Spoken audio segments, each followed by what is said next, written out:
I'm going to ask you to join me in turning to the book of Joshua. Joshua in the Old Testament. And we're going to read a portion of Joshua chapter 14. Joshua 14, I'm going to start reading to verse number 6, if you would follow along. We mentioned this last week. We don't mention it often, but if you need a Bible, we'll give you a Bible. If you go after this service, if you'd go out to event registrations, we have some Bibles. We make them available to free. I think everybody needs to have a Bible. Now, if you don't have a printed page, I hope you have an electronic version. Those are also free. We don't give them to you, but if you Google that, I'm sure you'll find where that's at. But I think it's good to have a Bible with you. How many of you know sometimes when you read, even on your electronic version, there have been times that I've been reading something and all of a sudden I recall something I read, but I can't remember exactly where I read it. But I do know that it's in this section of the page when I get to that page. Anybody ever find their verse by that? You know it's in here. It's somewhere in this book, or maybe in your electronic versions that I do, you highlight things. So good to have a Bible with you. And good this morning because we're going to read a very significant story in the life of a man named Caleb. Joshua 14, beginning of verse 6, it says this, "And now the people of Judah approached Joshua at Gilgal, and Caleb, son of Jephunneh, the Kenizzite, said to him, 'You know what the Lord said to Moses, the man of God, at Kadesh Barnea, about you and me. I was 40 years old when Moses, the servant of the Lord, sent me from Kadesh Barnea to explore the land. And I brought him back a report according to my convictions. But my fellow Israelites who went up with me made the hearts of the people melt in fear. I, however, followed the Lord, my God, wholeheartedly. So on that day Moses swore to me, the land on which your feet have walked will be your inheritance, and that of your children forever, because you have followed the Lord my God wholeheartedly. Now then, just as the Lord promised, he has kept me alive for 45 years since the time he said this to Moses while Israel moved about in the wilderness. So here I am today, 85 years old, and I am still as strong today as the day Moses sent me out. I'm just as vigorous to go out to battle now as I was then. Now give me this hill country that the Lord promised me that day. You yourself heard then that the Anakites were there, and their cities were large and fortified. But the Lord helping me, I'll drive them out just as he said.' Then Joshua blessed Caleb, son of Jephunneh, and gave him Hebron, his inheritance. So Hebron has belonged to Caleb, son of Jephunneh, the Kenizzite, ever since, because he followed the Lord, the God of Israel, wholeheartedly. Hebron used to be called Kiriath Arba, after Arba, who was the greatest man among the Anakites. Then the land had rest from war." I heard someone say they could do anything at 50 that they did at 25. And the response was, well, you must not have done much at 25. The older you get, the more you realize that your mind is still saying yes and your body is saying, hold on a second. You just have that. But it's fascinating to read about this man, Caleb, 85 years old. And how many of you might agree with me, because I think in the context of what we've read here, he wasn't kidding around when he said, I can fight just like I ever fought. I'm as strong as I ever was. I'm dedicated. I'm committed to this. Why would somebody, after 45 years of waiting, still be vigorous enough to take on people who were way beyond his normal ability to do something? Why? Here's the key, and I think it's key for all of us, those of us who have aged some. Here's the key to how to age gracefully. I know there's all kinds of I'm going to tell you how to do that. You follow the Lord wholeheartedly, and you believe that everything he promised he's going to do.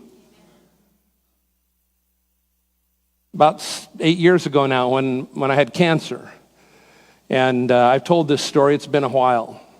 Our general doctor, as soon as they discovered I had the cancer, I found out I had an appointment sent to me from our medical provider saying I had an appointment with her, and I hadn't made the appointment, she had, so I walked in.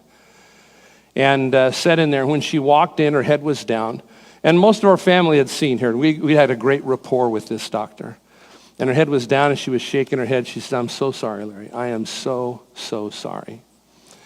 And it was one of those moments because we had all prayed that God would, and he did, open up opportunities for us to witness to this doctor. And I thought, well, this is a door. I'm going to walk in this one. And I said, Doctor, in my opinion, there's three kinds of people in this world. There's people who do something. They choose their profession because they physically have the ability to do it. A man who knows how to work with his hands would become a carpenter. And a man who is brilliant or has the ability to critically look at things may become an engineer. There's that kind of people. Then there's the kind of people who do something for a while until they're tired of that, and then they go do something else. And their whole life is not that they're hopping all over, but they just find pleasure in doing other things. And I said, there's a third group of people. And those are the people that God has given a destiny to. And he sent them to do something. And their time isn't done until they do it. And I looked at her, I said, I'm in the third category. This cancer will not kill me. Now, they didn't know that. The doctors didn't know that.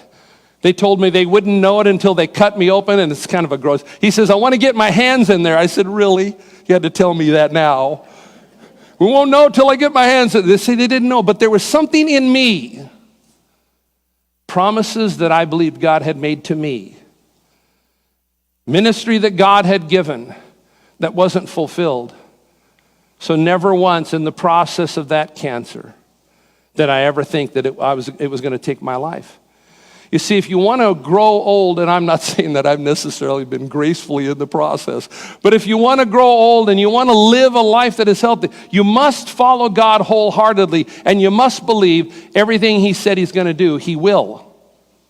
He'll accomplish everything. You see, that's how this man, 85 years old, can stand there and say, I'm as ready to fight as I ever can. My son was getting bigger, and he was athletic and pretty strong, and we had this one little bout where he kind of pushed me, come on, Dad, come on, and tried to egg me on. And I had one of those moments, kind of like, if you remember the $1 Million Man, just one of those special moments, took him to the ground, landed on top of him. I said, don't you ever forget what I just did. Now, here's my thought. I was as good as I ever was for 30 seconds. That's what I stood on. I could do that. If it lasted longer, I was done. But there's this vigor that says, I can still do this. That's what Caleb was saying.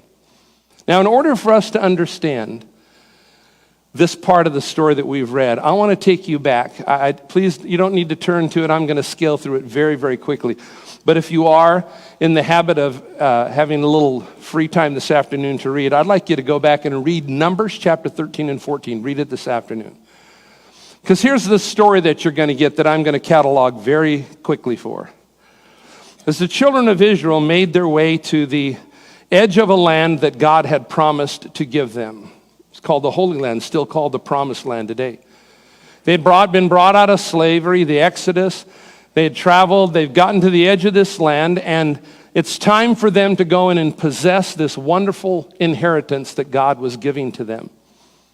Pretty amazing things. He says, you're going to live in houses you didn't build. You're going to harvest from vines that you never planted.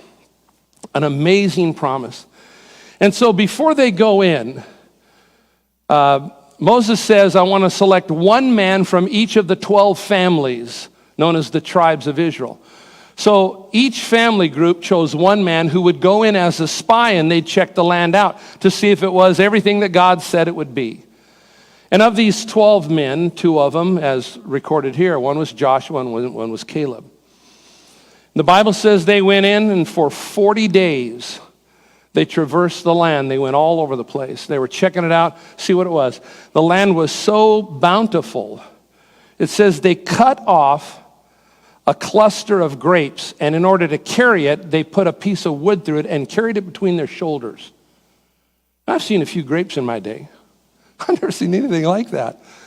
But just to show the bounty. And so after 40 days, they come back, and they come to Moses, and they come to the people. They said, the land is amazing. And this is the first use of the term. It's the land of milk and honey. What does that refer to? It means that it supports life, and it will be a beautiful and sweet life that you'll have. Milk and honey. It's wonderful, everything. It's just great. And Caleb is the one guy that stands up and says, let's go. Right now. We can go in. We've got this. The other 10 men, they all start whining.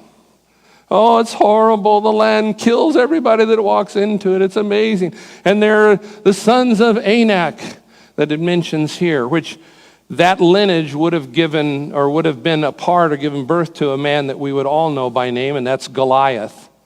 They were a giant race of people. And depending on how you would measure what the statistics are the Bible gives for Goliath, he could have been somewhere between 8 and 8.5 feet tall. A massive man. And they lived up in this one region, and no doubt, while they're traveling, they see these giant people. And what they do, the 10 of them tell everybody there's no way. That evening, nobody listens to Joshua and to Caleb. Nobody believes. Now don't forget, these people had seen an entire line of miracles for them to be where they are right now. They wouldn't be where they are if not for the miracle power of God. And here they are, and now they're saying, we're not going to make it. Now, of all the ridiculous things they could say, they'd been slaves for generations. You know what they said? It'd be a whole lot better if why don't we just turn around and go back to Egypt? Let's just go back there. I mean, after all, we had food.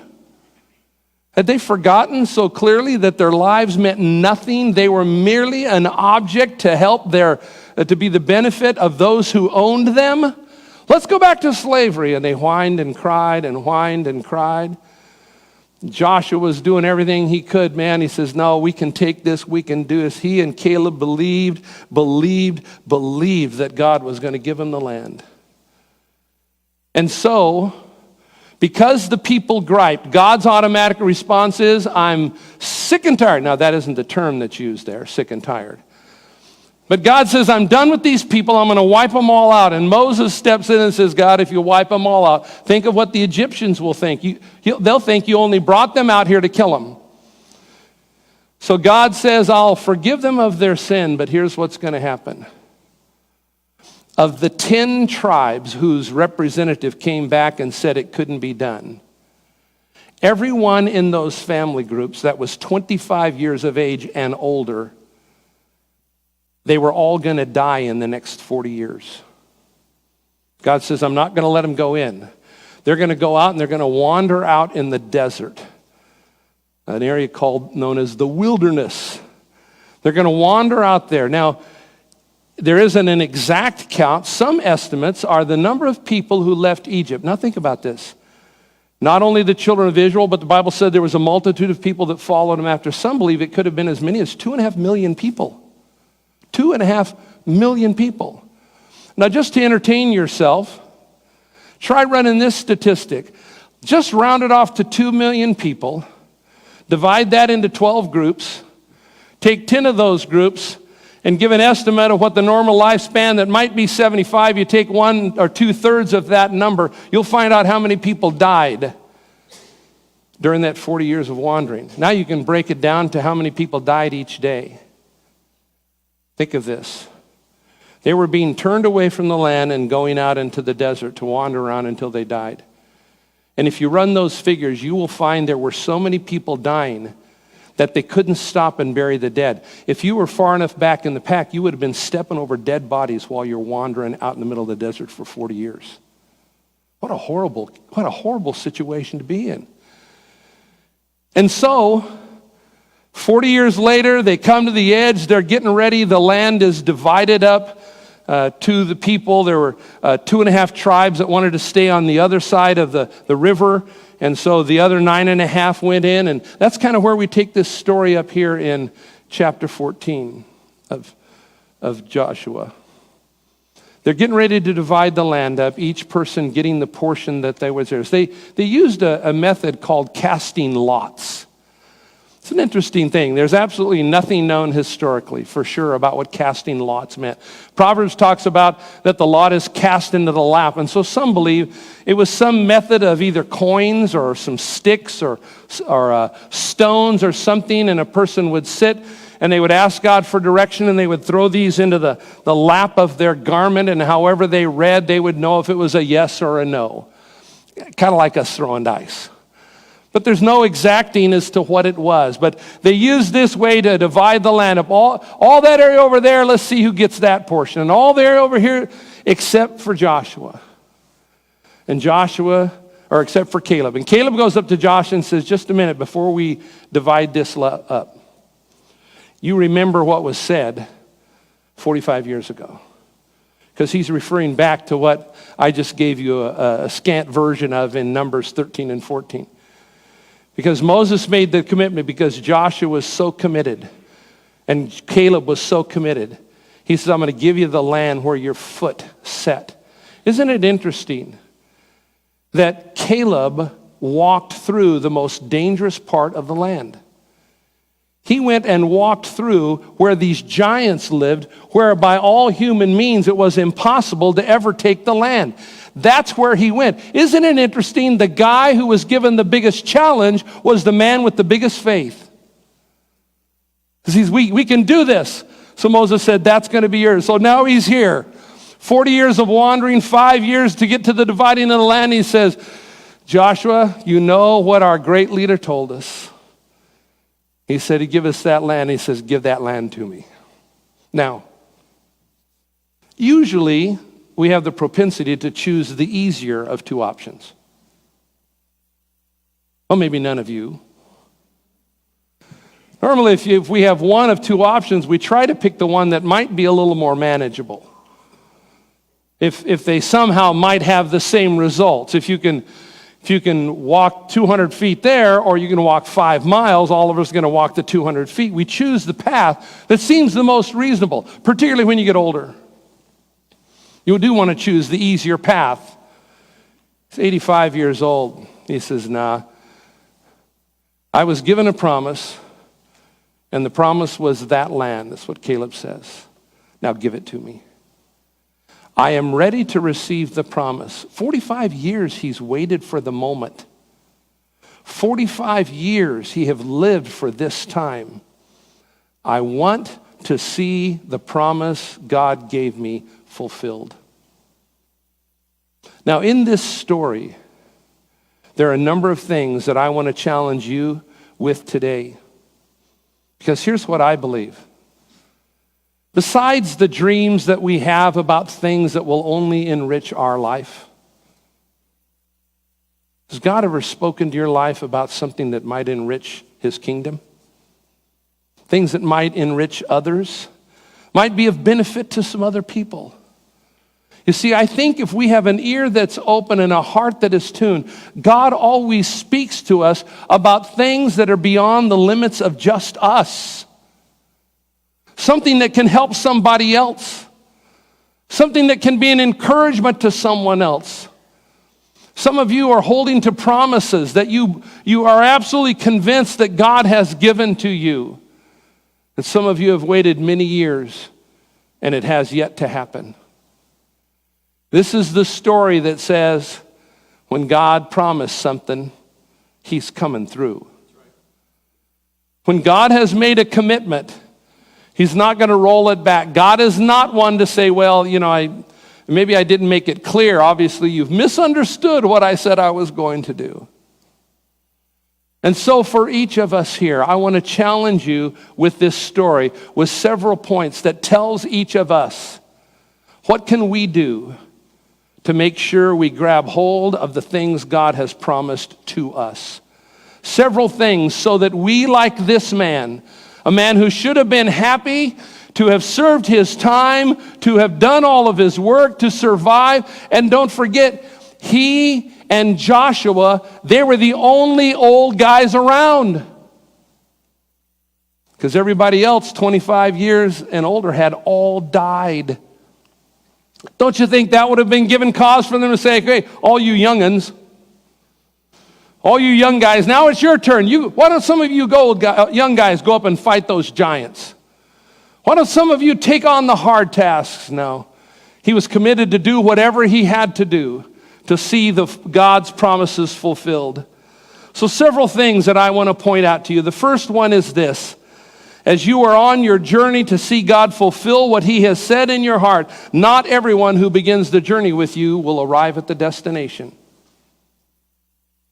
Think about that. Not everybody who begins your journey to see God do things is going to arrive in the destination. It's interesting that in verse number 6, Caleb says to Joshua, you know what the Lord said to Moses, the man of God at Kadesh Barnea, about you and me. About you and me. Not to the whole, but to us. There are a lot of people who our lives intersect with in our journey, in our spiritual journey. Anybody had the best friend in your whole life that you're no longer friends with? I mean, I'm not putting that down, but just as our lives move and go, and some people come into our life, but the reality is some people go out of our life. And sometimes, if we're not careful, we become so convinced that there are certain people we have to have in our life in order for God to do what he said. If you believe that to be true, then the fulfillment of your destiny lies on them, not on God. There will be people who will come into your life that will be there for a moment, that will bolster and help and encourage. They'll help you on the way, but maybe they are not to be there with you the rest of your journey. Your hope is not simply placed in the hands of the people who are around you during your seasons. Your hope is placed on the Lord God Almighty. The promises will come true, not because of the people who are around you, but because of the God that is in you. And they knew this. We kind of fly over that. I want to remind you that of these 10 tribal groups, these 10 families, and the millions of people that would have died in the 40 years, they were Joshua and Caleb's relatives. They would have been his cousins, people that he knew. These would have been people he grew up with. They're no longer in his life.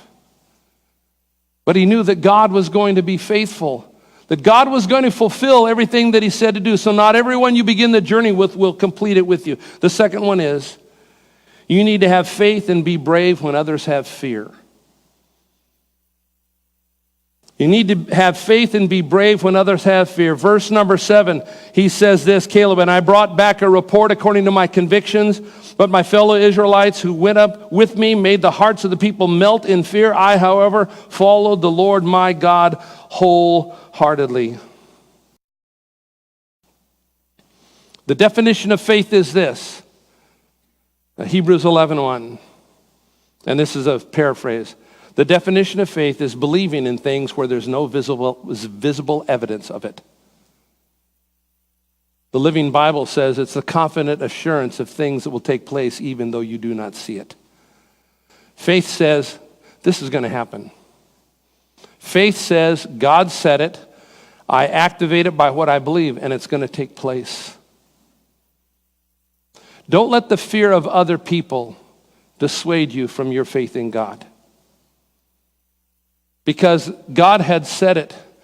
He's standing in a mob of people who are getting ready to pick up rocks and kill their leaders. They are done. They want to go back to things that they should never have even been in, the slavery and the problems they had. Joshua and Caleb says, nope, we have faith. My friends, I'm asking you the question, do you have faith that God's going to do what he said in your life? Do you have faith in that? Not in some abstract way, well, I hope, or maybe, if the stars all line up. Listen, everything God said he's going to do, he's going to do. I must share with you, Wednesday night was our first Wednesday prayer gathering. And there were several of you who were here. I felt like there was a shift that happened Wednesday night. Anybody that was here feel that? There was just something that took place.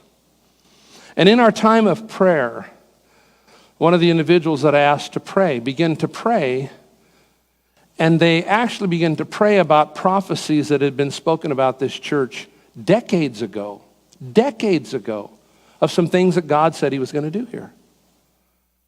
And their prayer was, God, you said you would do this. Now I ask you to do it. Do what you said. And the prophecy wasn't that the church would be 100,000 people. It wasn't that at all. It was things that we have seen happen, but more needs to take place. It was the vision of water flowing from that area down here out the door, and the water would flow from this church through the whole community and out to the whole world. We've seen measures of that happen, but it hasn't been fully fulfilled because there's still yet more to do. There's got to be something in our hearts that say God's still got some stuff that he's going to do here. The church being a lighthouse, the church having a birthing process of things that he was going to take place. We must believe if those are words from God, then we have the faith to believe it, whether or not anyone else has faith or doubt in their heart. I just want to proclaim to you, I believe it. Thank you, 7 of you following me there. Appreciate it. I'm not 85, but I want to say, give me that land. Give me the promise, God. Do what you said you would do. And for some of you that God has spoken to your heart, now's not the time to doubt. Now's not the time to get mad at people. Now's not the time to worry about who's with you and who isn't. Now is the time for you to make the same proclamation. Give that land to me. Do what you said. Fulfill your word, God. Let it happen. And it doesn't matter if you're the youngest among us or the oldest among us. God will do what he said he will do because it was his promise to you. Some of you remember, I feel this in my heart, some of you right now have begun to think about some things that God stirred in your heart many years ago. Just some things that they're in your mind now. And maybe it has remained dormant. Maybe you've allowed it to be somewhat dismissed. I want to let you know, this message is for you to say, give me that promise. Do what you said, God. Come through like you said you would come through. Because God is a God who keeps his word. The next thing is this. You have to have complete trust in what God is going to do. It's interesting, in verse number 8, he says, I followed the Lord my God wholeheartedly. Then Moses said, you have followed the Lord my God wholeheartedly. Then in verse number 14, it is said again, he followed the Lord his God wholeheartedly. Doubt has a way of creeping in if we're not cautious and dissuading us to have faith. You see, the term wholehearted means a completeness inside. Will you have doubts? You'll certainly be tempted to doubt. Will you wonder? You'll certainly be tempted to wonder. But what allowed these promises to come true to this old man was he believed it with everything that was inside of him. Didn't matter when anybody else was going to say it. Didn't matter the direction no one else was going to go. You see, that's why I said at the beginning, there are people who begin the journey with you that will not complete it. Some of those people, God sends them on their own journey. Some people just walk away with you because they're upset with you. And some people are against your vision.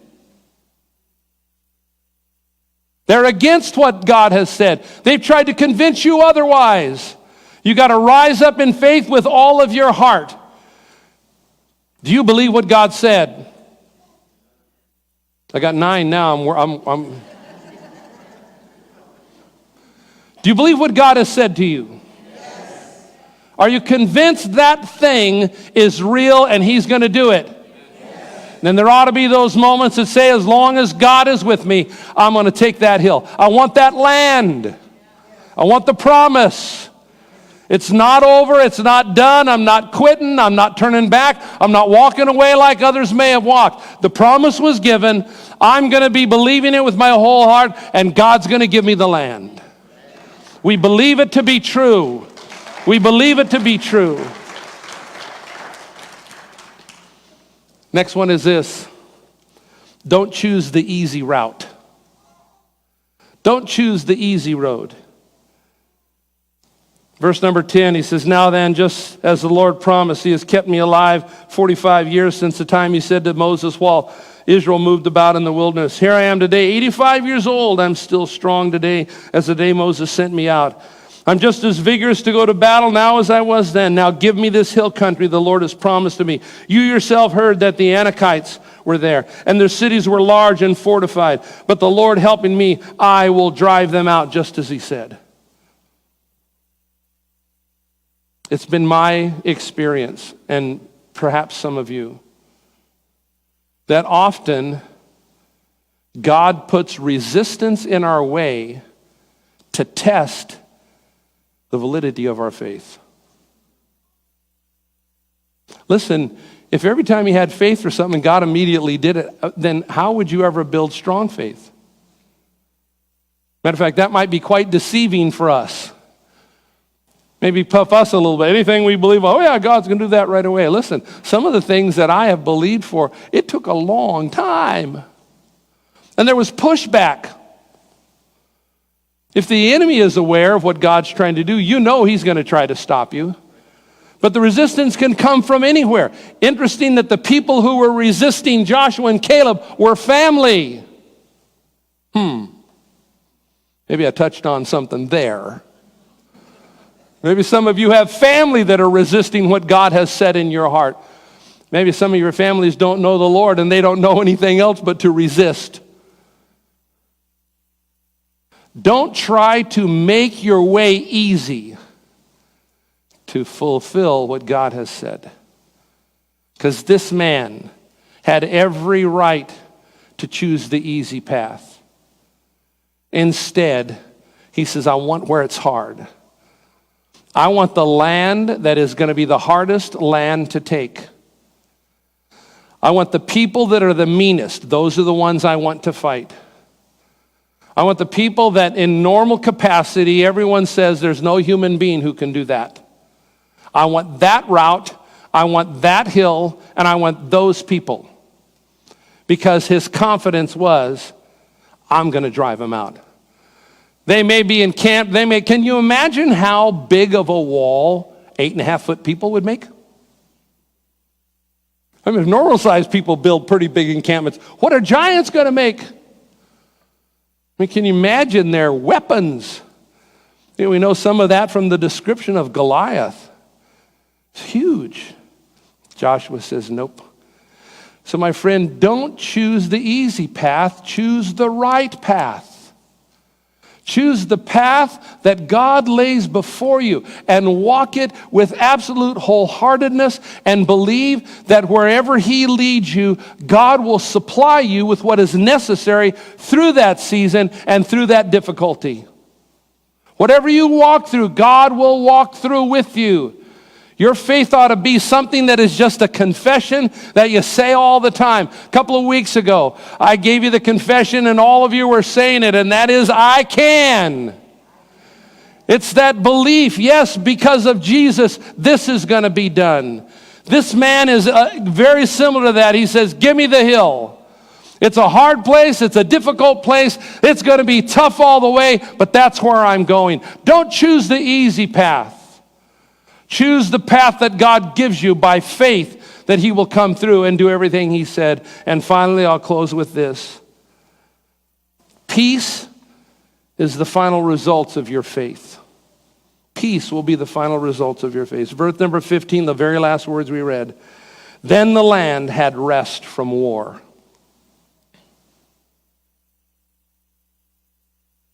You see, we want peace. But often peace doesn't come until after the battle. We want everything to go smooth. Well, it won't go smooth until enemies are defeated. We don't want any resistance. That doesn't happen until those who are resisting us are put to flight. This man, for 45 years, wanted that. Wanted rest, wanted peace. He wanted all of those things. It wasn't going to happen until he fought his hardest battle. You see, peace comes The absolute finality of peace comes when you walk in faith, because your faith will rise up and be bigger than your circumstance. Your faith will rise up and be bigger than your opposition. Your faith will rise up and you'll see God rather than your opponent. Your faith will rise up and will cause you in the midst of every challenge that faces you to say, give me that land. That's where I'm going. I still believe in it. I still believe in it. Because God said it is true. For every one of us here, God has spoken things to your heart. God has spoken things to you that you have not yet seen take place. God has stirred you with certain things that you just haven't seen happen. And whether it's some of you, which is your heart here for this place and what God's going to continue to do. Maybe it's for some ministry you're involved with and there's more yet to happen. Maybe it's something that God has spoken to you about doing in your life, something that benefits, something that helps, something that becomes an encouragement to other people. Whatever it is, whatever that hill is, you've wandered there, you've seen it's a problem, you've seen it's a big issue, but your faith today says, give it to me. I'll fight as hard as I've ever fought. I'll do whatever I have to do. I'm wholehearted in this because I believe God has said it. As long as God is with me, the promise becomes fulfilled. As long as God walks with me and I know His presence is here, it doesn't matter the pushback. It doesn't matter the opposition. When I know God is with me, that land belongs to me. Some of you need to have a little faith. I was going to say, have a little backbone. Have a little faith and backbone. And come to the place where you say, everything God said He's going to do. Everything God said He's going to do. Everything God said He's going to do. And we say, give that to me, Lord. I believe that. You're walking with me. I can do that. You've promised it to go with me. I can do that. There's a lot of opposition. I can do that. People who I thought were going to be with me the whole way that are not, I can still do that. Lord, give that to me. Whether you're 85 or older, or whether you're just new in your journey, I want you to believe today that everything God said to you, He will complete. Because He walks with you. Of all of those who turn away, God isn't one of them. Of all of those who walk away, God isn't one of them. Because He's the one who started the journey with you. He is the one that will fulfill the journey and be with you in the end. Stand with me, please.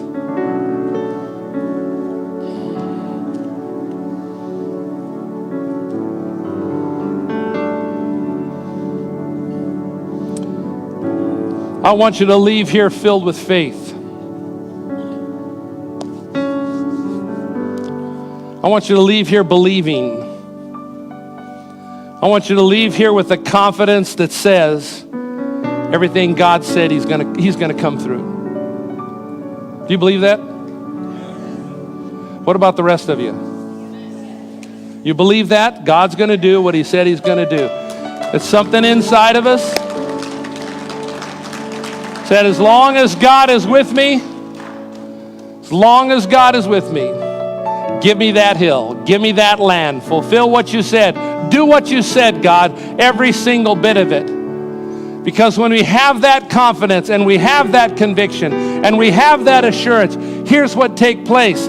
God comes through, we possess the land, and we find peace in our life and in our circumstance.